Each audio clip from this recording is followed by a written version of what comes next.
Assalamualaikum warahmatullahi wabarakatuh.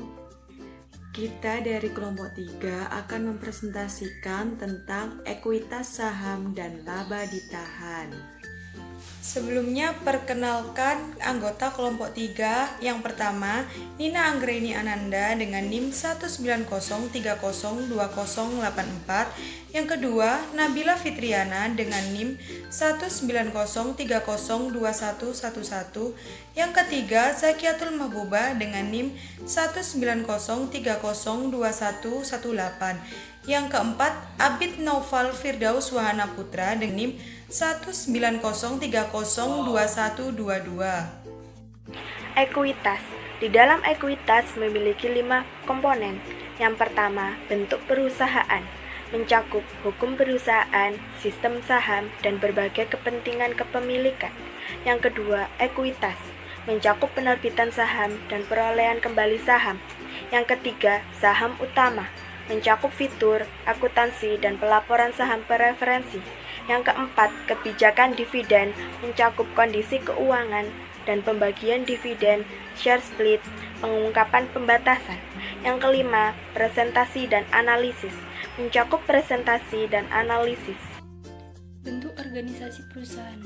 Ada 3 bentuk organisasi bisnis, yaitu 1 milik perorangan, 2 persekutuan, dan 3 korporasi. Korporasi sendiri memiliki 3 karakteristik, yaitu 1. Diatur dengan hukum perseroan, 2. Menggunakan sistem saham, dan yang terakhir adalah pengembangan berbagai kepentingan kepemilikan. Sistem saham berbagi secara proporsional keuntungan dan kerugian, berbagi proporsional aset pada saat likuidasi, berbagi proporsional dalam manajemen, berbagi proporsional dalam saat penerbitan saham baru. Berbagai macam kepemilikan. Yang pertama, menanggung resiko kerugian. Yang kedua, menerima keuntungan. Yang ketiga, tidak ada jaminan menerima dividen atau aset pada saat pembubaran. Saham preference adalah saham dengan berbagai keistimewaan dan preferensi khusus. Struktur ekuitas.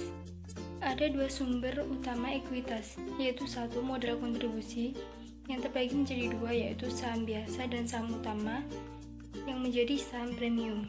Yang kedua adalah pendapatan yang disimpan. Jika kurang, maka disebut saham treasury.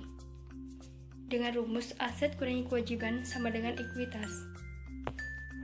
Penerbitan saham dimulai dari otoritas saham, penjualan, penerbitan saham. Permasalahan akuntansi memiliki 5 komponen. Yang pertama, saham dengan nilai nominal. Yang kedua, saham tanpa nilai nominal. Yang ketiga, saham yang diterbitkan dalam kombinasi dengan surat berharga lainnya. Yang keempat, saham yang diterbitkan dalam transaksi non-tunai. Yang kelima, biaya penerbitan saham. Nilai nominal saham. 2 akun ekuitas. 1. Saham preferensi atau saham biasa. 2. Premi saham. Saham tanpa nilai nominal. Alasan penerbitan. 1. Menghindari kewajiban kontingensi. 2. Menghindari kebingungan pencatatan nilai nominal atau nilai wajar. Kerugian utama dari saham tanpa par adalah bahwa beberapa negara mengenakan pajak yang tinggi atas masalah ini. Ilustrasi yang pertama, Video Electronic Corporation diselenggarakan dengan 10.000 saham biasa yang diotorisasi tanpa nilai nominal. Jika Video Electronic menerbitkan 500 saham dengan uang tunai dengan harga $10 saham modal biasa, maka kas didebit sebesar 5.000, saham modal biasa dikredit 5.000. Ilustrasi yang kedua, beberapa negara mensyaratkan bahwa saham tanpa par memiliki nilai yang dinyatakan. Jika sebuah perusahaan menerbitkan 1.000 saham dengan nilai yang dinyatakan $5 pada $15 per saham untuk uang tunai, itu membuat entry berikut. Kas didebit sebesar 15.000, saham modal biasa dikredit sebesar 5.000, saham premium biasa dikredit 10.000. Penerbitan saham dengan sekuritas lain. Definite Corporation menerbitkan 300 lembar saham dengan nilai nominal $10 saham biasa dan 100 lembar saham preferensi nilai nominal $50 dengan jumlah sekaligus sebesar $13.500. Saham biasa memiliki nilai pasar $20 per saham dan nilai saham preference tidak diketahui $90 per saham. Ordinary shares number 3000 amount $20, total $6000 persen 40%. Preference shares number 100 amount $90, total $9000 persen 60%. Fair market value total $15.000 100%. Allocation issue price 3 ordinary $13.500, preference $3.500. Allocation 40%, preference 60%. Total ordinary $5.400, preference $8.100. Metode inkremental. Rafonet Corporation menerbitkan 300 lembar saham dengan nilai nominal $10 saham biasa dan 100 lembar saham preferensi. Nilai nominal $50 dengan jumlah sekaligus sebesar $13.500. Saham biasa memiliki nilai pasar off $20 per saham dan nilai saham preferen tidak diketahui $90 per saham. Ordinary shares number 300 dikali amount $20, total 6.000. Preference shares number 100 dikali 0, total 0. Fair market value sama dengan $6.000. Allocation issue price ordinary 0, preference $13.500, ordinary 0, preference $6.000. Total $6.000 dan $7.500.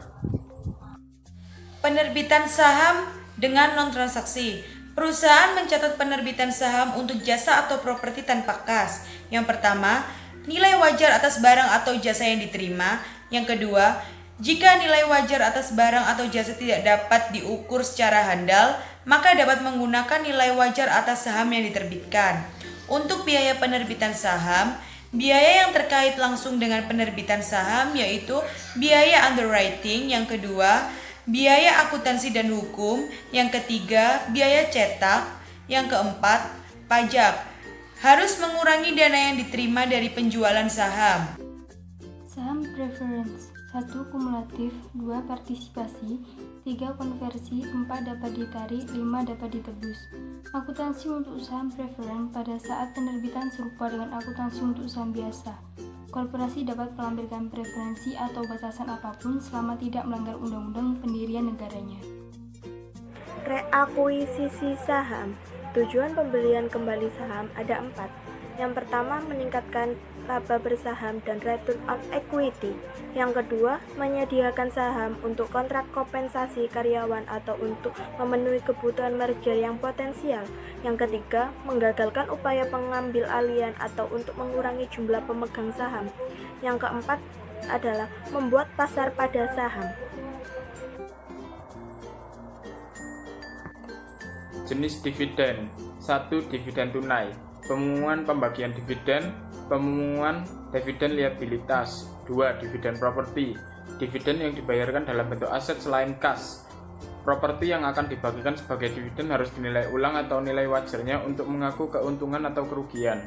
3. Dividen likuidasi. Dividen yang tidak didasarkan pada laba sehingga akan mengurangi jumlah yang disetor oleh pemegang saham. 4. Dividen saham. Penerbitan saham sendiri kepada pemegang saham secara proporsional. Bila dividen saham kurang dari 20-25% dari saham biasa yang beredar. Pemecahan saham. Dari pemecahan saham dapat meningkatkan nilai pasar saham. Tidak perlu pencatatan, menurunkan nilai nominal dan meningkatkan lembar saham. Seperti contoh, modal biasa ada 1000 saham. Lalu dikalikan dengan $100 menjadi $100.000 ditambah dengan pendapatan yang disimpan yaitu $50 jadi $150.000. Untuk contoh yang kedua, ada modal saham biasa 2.000 saham dikalikan $50 sama dengan $100.000 ditambah dengan pendapatan yang disimpan yaitu $50 menjadi $150.000. Presentasi ekuitas First Company Equity 31 Desember 2011. Share capital preference €100 per value 7% kumulatif. 100.000 shares authorized, 30.000 shares issued at and outstanding 3 juta euro. Share capital ordinary no per stated value 10 euro per share. 500.000 share authorized, 400 shares issued, 4 juta euro. Ordinary share dividend distributable 200.000 euro. Total 7.200.000 euro.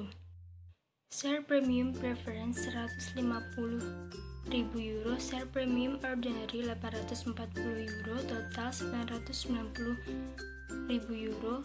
Retained earnings 4.360.000 euro. Treasury shares 2000 ordinary shares dalam kurung 190.000 euro. Accumulated other comprehensive loss dalam kurung 360.000 euro. Total equity 12 juta euro. Analisis ilustrasi. Gerber Inc. memiliki laba bersih $360, mengumumkan dan membayar dividen preferensi sebesar $54, dan rata-rata ekuitas memegang saham biasa sebesar $2.550. Dengan rumus rate of return on ordinary share equity sama dengan net income dikurangi preference dividends dibagi average ordinary shareholders equity sama dengan $360 dikurangi $54 dibagi $2.550 sama dengan 12%. Rasio menunjukkan berapa dolar dari pendapatan bersih yang diperoleh perusahaan untuk setiap dolar yang diinvestasikan oleh pemilik. Ilustrasi, Troy Corporation memiliki dividen tunai sebesar $100.000 dan laba bersih $500.000 dan tidak ada saham preferen yang beredar. Payout ratio sama dengan cash dividends dibagi net income dikurangi preference dividends sama dengan 100.000 dibagi 500.000 sama dengan 20%. Penting bagi beberapa investor bahwa pembayarannya cukup tinggi untuk memberikan hasil yang baik atas saham tersebut. Ilustrasi. Troyco memiliki dividen tunai $100 dan laba bersih $500 dan tidak ada saham preferen yang beredar. Dengan rumus book value per share sama dengan ordinary shareholders equity dibagi outstanding share sama dengan $1 juta dibagi 100 sama dengan $10 per share. Jumlah yang akan diterima setiap saham jika perusahaan dilikuidasi berdasarkan jumlah yang dilaporkan di neraca. Sekian presentasi dari kelompok kami. Wassalamualaikum warahmatullahi wabarakatuh.